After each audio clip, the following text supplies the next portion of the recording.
Jadi alhamdulillah, pertamanya kita bersyukur pada Allah Ta'ala kemeluk pengurusan negara yang berlaku kira-kira seminggu bermula 23 Februari yang lalu. Alhamdulillah, lepas seminggu pada 1 Mac dapat diredakan dengan pelantikan daripada Yang di-Pertuan Agong kepada Yang Amat Berhormat Tan Sri Mahyudin Yassin untuk menjadi Perdana Menteri yang ke-8. Dan 2-3 hari lepas telah diform satu kabinet baru untuk menggerakkan pentadbiran negara. Dan inilah kali yang pertama kita menyaksikan dalam sejarah negara kita jawatan timbalan Perdana Menteri itu telah ditiadakan.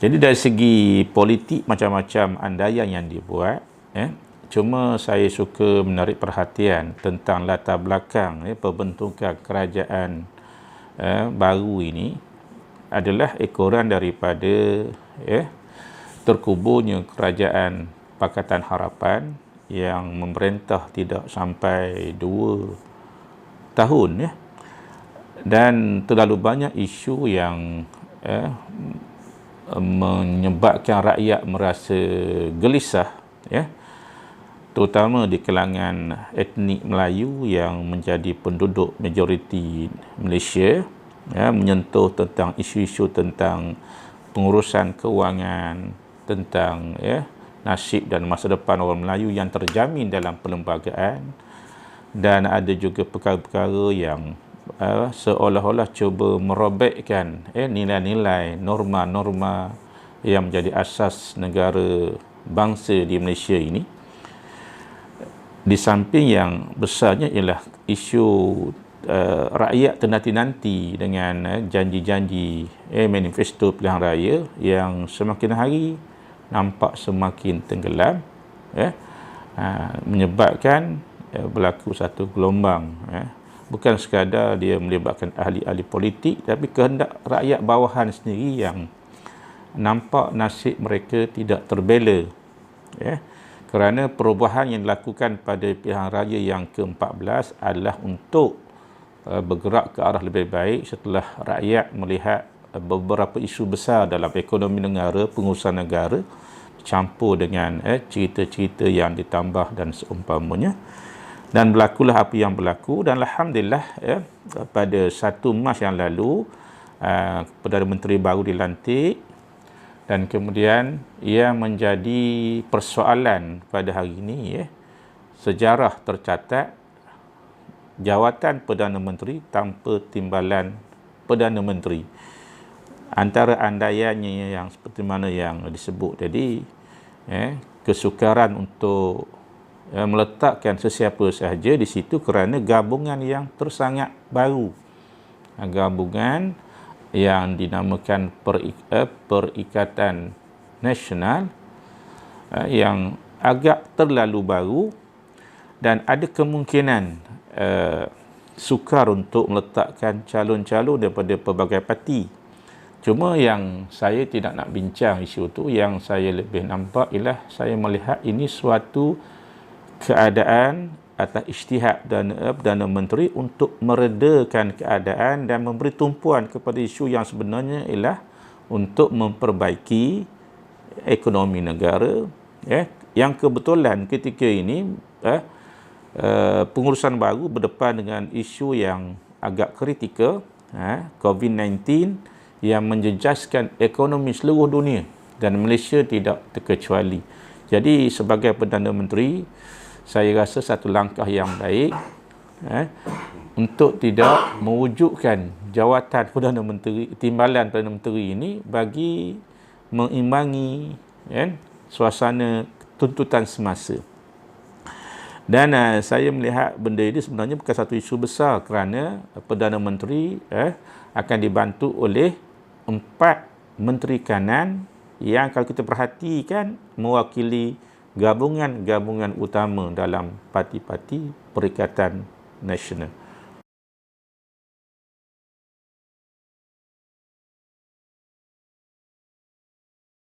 Yang saya nampak kan, kemungkinan tu ada tapi pada nisbah yang agak kecil. Kerana kalau kita melihat kegairahan Perdana Menteri dan menteri-menteri kabinet yang baru dilantik ini ialah untuk memberi yang terbaik kepada rakyat, terutama memperbaiki beberapa perkara yang menjadi isu, misalnya isu tentang pengurusan kewangan dan isu tentang pengurusan agama Islam itu sendiri. Jadi saya rasa ketidakpuasan hati itu mungkin adalah sedikit sebanyak Pak Sukar untuk meletakkan seorang yang mendapat sokongan semua, tetapi bukanlah isu utama, sebab agenda utama ialah sama-sama bergerak ke arah Malaysia yang lebih baik.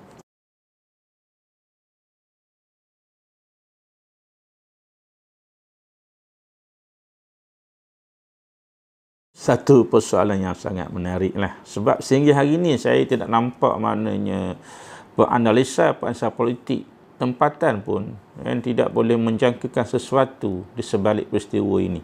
Kita boleh buat andaian sebab jarang Perdana Menteri meletakkan jawatan sedangkan ketika itu dia seorang Perdana Menteri, dan bila letak Tun M letak jawatan Presiden Parti Bersatu dalam masa tak sampai setengah jam mengisytiharkan keluar daripada Pakatan Rakyat.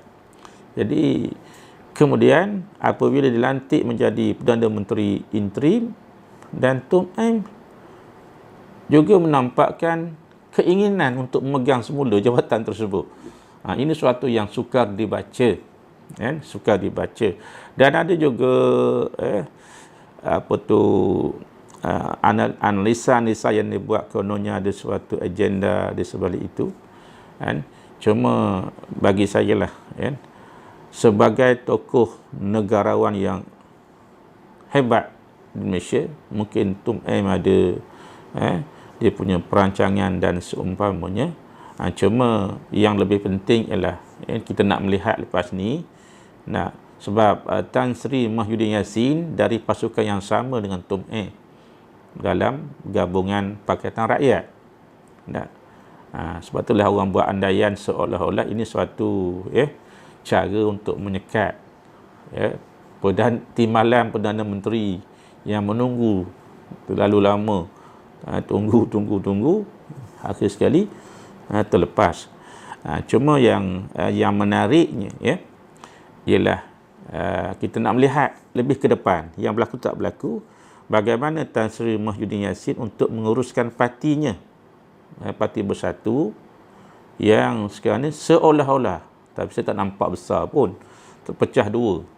Sebab daripada 25 orang daripada Bersatu, ahli Parlimen Bersatu itu hanya dikatakan ada 2-3 orang saja yang tak bersama dengan Tan Sri Mahyudin Yassin.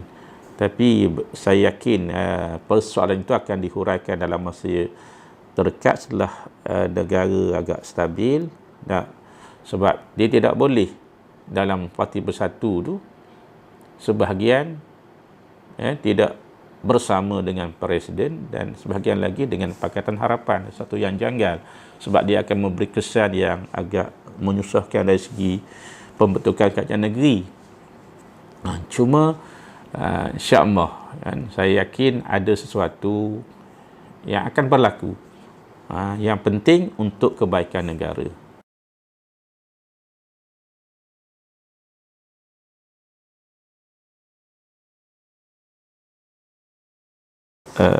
Okey, satu isu yang sangat menarik lah. Cuma kalau kita perhatikan dalam masa 2 hari lepas, tak silap saya, bagaimana Tun M dalam satu wawancara dengan wartawan seolah-olah menggambarkan bahawa harapan komponen Pakatan Harapan untuk melakukan undi tidak percaya di Parlimen ikut gambaran Tun M tidak akan berjaya, kerana katanya Tan Sri Mahyudin telah pun berjaya menarik orang-orang yang sebelum ini dikatakan menyokong Pakatan Harapan dalam kabinet, dan ini satu yang sukar. Saya nampak ini suatu signal yang lebih positif ke arah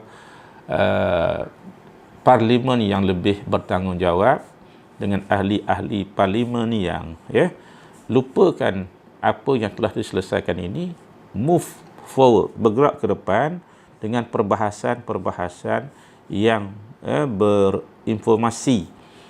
Dan sekiranya inilah yang berada dalam benak setiap ahli parlimen, insya-Allah peristiwa yang berlaku di negara kita baru ni membawa sesuatu yang sangat positif dari segi perkembangan. Walau bagaimanapun, melihat beberapa reaksi, masih lagi ada program jelajah daripada Pakatan Harapan, tidak mustahil akan ada ahli-ahli parlimen yang terlalu emosi, yang mungkin tidak boleh menerima hakikat ini. Cuba kita akan tengok, kita akan nilai sebab apa? Mungkin dalam tempoh 3 tahun ini adalah peluang yang terbaik kepada rakyat Malaysia untuk membuat suatu penilaian yang matang untuk benar-benar membentuk kerajaan yang mantap pada pilihan raya ke-15 nanti. Jadi kepada yang berkuasa hari ini pun suatu pengajaran kepada yang baru dilepaskan kuasanya. Di sinilah dia nak menentukan survivor masa depan. Kalau dia mengambil sikap tidak matang dan beremosi, maka saya yakin rakyat akan hukum dia dalam pilihan raya yang ke-15.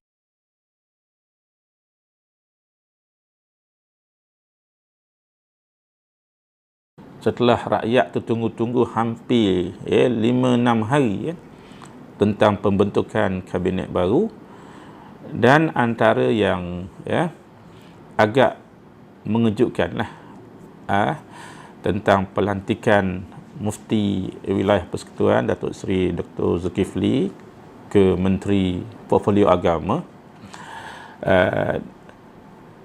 Sebelum ini disebut-sebut berkenaan dengan wakil dari parti PAS lah yang biasanya dominan untuk jawatan tersebut.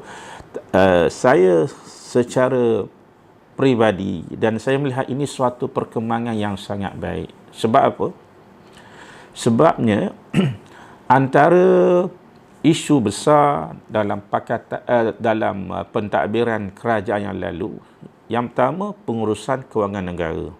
Semua peringkat ada yang bercakap, ada yang mempertikaikan. Yang kedua pengurusan agama.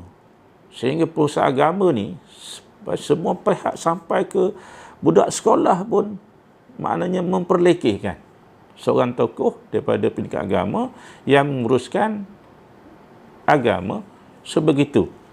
Jadi ini satu persendaan yang kita sangat bimbang. Dan apabila Perdana Menteri Tan Sri Muhyiddin Yassin mengumumkan yang pertamanya pelantikan seorang senator di Kementerian Kewangan, Tengku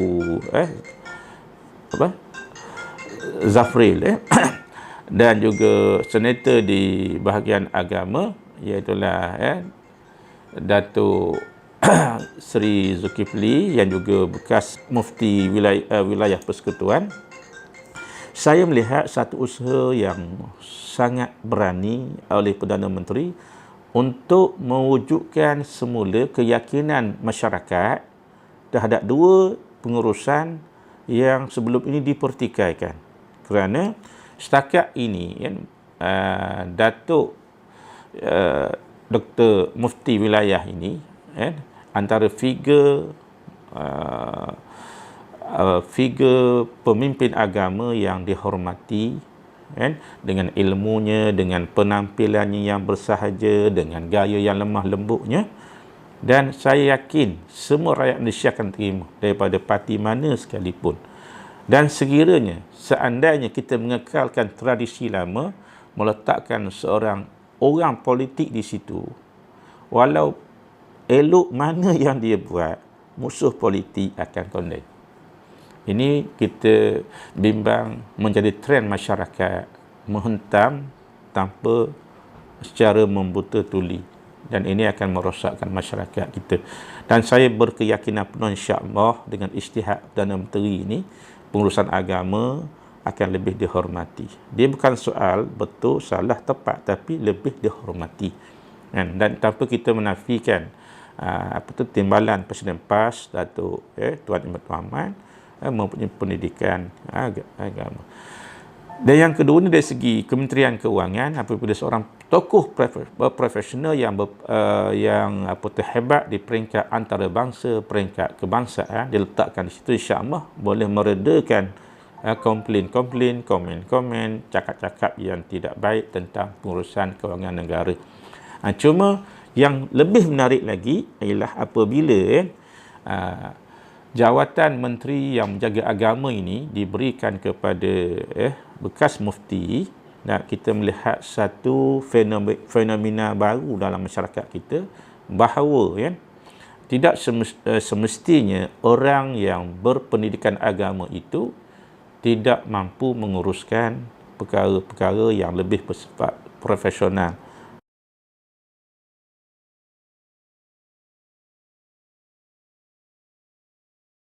Kalau kita sentuh tentang Datuk Seri Muhammad Hassan, iaitulah naib sekarang ni timbalan Presiden UMNO, kita melihat dari segi ketokohan, melihat dari segi sikap, dari segi profesional, dari segi kepimpinan yang sangat menonjol sejak akhir-akhir ini.